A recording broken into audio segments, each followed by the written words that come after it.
At some point, most people learn a sentence that feels harmless. Not our fault. Simply the way the world works. And it is not my decision. I have a boss. Are you kidding me? You hear it at work, in offices, in meetings, in systems that run on forms, approvals, and signatures. It doesn't sound dangerous. It sounds reasonable. And that's the problem. Because almost every large-scale harm in history can be traced back to people who weren't making decisions. They were participating.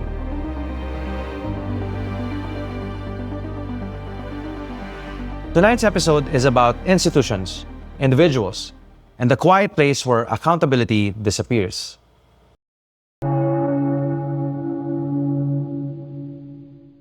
We like to imagine that harm comes from bad people, from malice. But most real harm doesn't start with someone deciding to do something wrong. It starts when responsibility gets divided, when no single person feels like the outcome belongs to them. Everyone just does their part. And because of that, no one feels accountable for the whole. Responsibility doesn't vanish, it dissolves.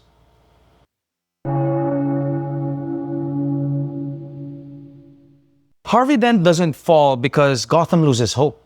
He falls because Gotham outsources it. At the start of The Dark Knight, Harvey isn't just a man, he's a symbol. The quote-unquote white knight. Proof that the system can still work. Crime is being prosecuted legally, and the mob is cornered. For the first time, Gotham believes it doesn't need Batman forever. He locked up half of the city's criminals, and he did it without wearing a mask. Gotham needs a hero with a face. And that belief becomes pressure. When Rachel dies, it isn't just a personal loss. It's a fracture in the story the city tells itself. The Joker understands this perfectly. He doesn't destroy Gotham with chaos. He forces choices, impossible ones. Ones where every option carries guilt. Batman makes his choice first. He lies, not for power, nor for ego, but because the truth would collapse the fragile order Gotham is standing on. Gordon agrees to the lie, not because he's corrupt, but because the city needs stability more than honesty. The system responds immediately. The Dent Act has passed. Crime drops. Order is restored. And here's the important part. No single person creates the lie. Batman tells himself he's protecting hope. Gordon tells himself he's protecting the city. The system tells itself the results justify the method. Harvey Dent becomes collateral, and the lie hardens into policy. That policy becomes normal, and responsibility dissolves across everyone involved. No villain is required, only reasonable people acting in isolation, sustaining a shared illusion they no longer feel accountable for.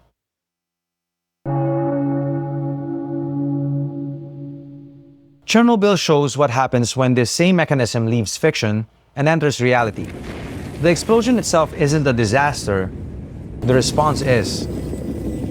Engineers follow protocol during a late-night safety test. Safeguards are disabled, not maliciously, but procedurally. Pressure comes from above. Timelines matter, and careers are at stake. So each step makes sense inside the system. Then the reactor explodes, and immediately responsibility fractures. Operators insist the core is intact, because admitting otherwise contradicts procedure. Supervisors delay evacuation, because panic would be worse. Officials suppress information, because disorder threatens authority. Everyone involved say the same thing. We're following orders. Just like Gotham's lie preserves hope, Chernobyl's denial preserves hierarchy. You mean to suggest the Soviet state is somehow responsible for what happened? Then I must warn you, you are treading on dangerous ground. I've already trod on dangerous ground. We're on dangerous ground right now because of our secrets and our lies. They're practically what define us. When the truth offends, we lie and lie until we can no longer remember it is even there, but it is still there. Every lie we tell incurs a debt to the truth. Sooner or later, that debt is paid.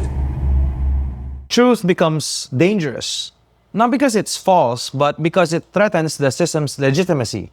The longer responsibility is deferred, the larger the harm becomes. Radiation spreads, exposure multiplies, lives are lost. not through intent, but through delay. And just like Harvey Dent, the victims aren't caused by one decision. They're produced by a chain of reasonable actions, each one buffered by role, rank, and procedure. In The Dark Knight, the lie stabilizes the city. In Chernobyl, the lie destabilizes reality itself. Different outcomes, same mechanism. When responsibility is diffused, accountability disappears.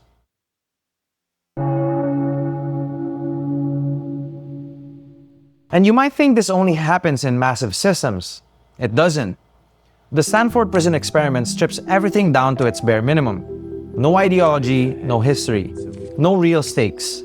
Just ordinary people randomly assigned roles, guards and prisoners. And almost immediately, behavior changes. Guards become authoritarian. Prisoners become submissive, anxious, or defiant. Cruelty escalates. Without instruction, no one is told to be abusive. They're only told to play their role. Once identity is replaced by function, responsibility becomes abstract. Actions don't feel personal, they feel permitted. Morality becomes something the role handles, not the individual. This is the same pattern, just compressed. Batman acts as a symbol. Soviet officials act as authorities. Guards act as enforcers. When people stop acting as themselves and start acting as roles, conscience dulls. Harm doesn't require intent, only permission.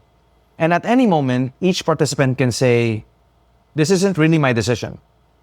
That sentence is a throw line from Gotham to Chernobyl to a basement psychology lab. Responsibility doesn't vanish, it's anesthetized.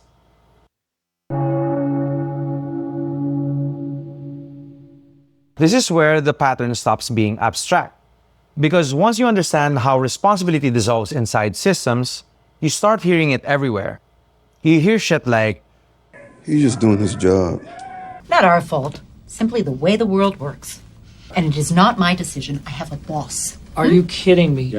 We are only following orders, nothing more. I missed the part where that's my problem. And with each sentence, responsibility moves one step further away. Policies are implemented that clearly harm people, yet no one feels accountable. Because the harm is procedural, it's legal, it's authorized, it passed through the right channels. Every action has a signature attached to it, but no owner willing to claim it. Anger gets misdirected toward personalities and scandals, while the machinery that produced the outcome keeps running untouched. Blame becomes something we argue about instead of something we assign. And that's why nothing fundamentally changes. Not because people are indifferent, but because systems are designed so that caring never requires action. And that's how systems persist, not through cruelty, but through collective distance.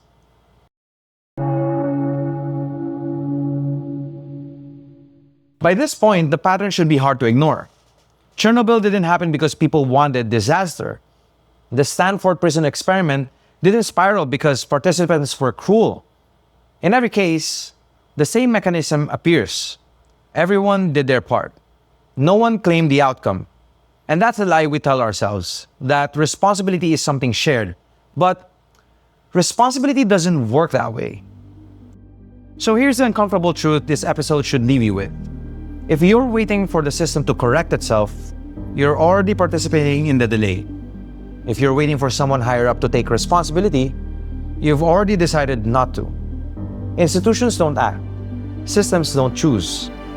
They only function because people allow them to. And the moment you say, "It's not really my call," you've already made one. This has been Devil's Midnight Thesis. Next time, we'll ask a harder question. How were we taught to accept this in the first place? Think responsibly. Or better yet, take responsibility.